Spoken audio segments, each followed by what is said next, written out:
Welcome to new TV Telugu.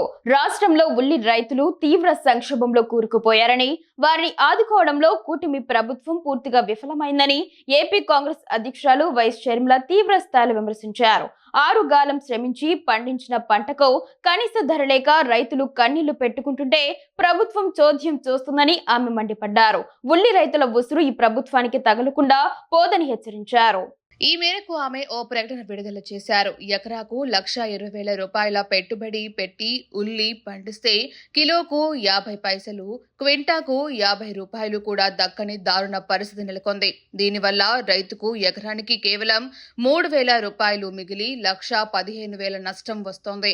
ఇంతటి నష్టాలతో రైతులు ఎలా బతకాలి అని షర్మిల ప్రభుత్వాన్ని ప్రశ్నించారు. కర్నూలు మార్కెట్లో దళారులతో సంబంధం లేకుండా క్వింటాకు 1,200 రూపాయలు చెల్లిస్తామని గొప్పలు చెప్పిన ప్రభుత్వం ఆ హామీని గాలి కొదిలేసిందని ఆరోపించారు. ప్రభుత్వ రంగ సంస్థ అయిన మార్క్ ఫెడ్ 1 కిలో ఉల్లిని కూడా కొనుగోలు చేయలేదని ఆమె దుయ్యబట్టారు. ఉల్లి చేసే మేలు తల్లి కూడా చేయదంటారు. కానీ ఆ ఉల్లి పండించిన రైతే ఉరి వేసుకునే దుస్థితికి ప్రభుత్వం తీసుకొచ్చింది.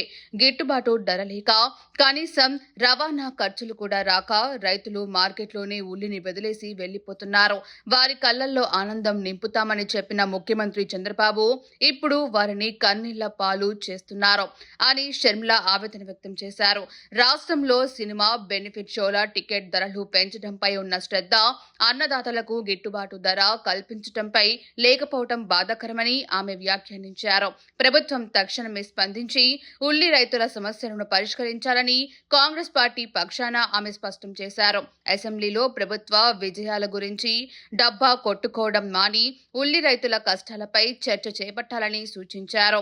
మార్క్ ఫెడ్ ద్వారా ఇస్తామని ప్రకటించిన 1,200 రూపాయలు గిట్టుబాటు ధరను తక్షణమే రైతులకు చెల్లించాలని, కర్నూలు మార్కెట్లో దళారుల దోపిడీని అరికట్టాలని ఆమె డిమాండ్ చేశారు.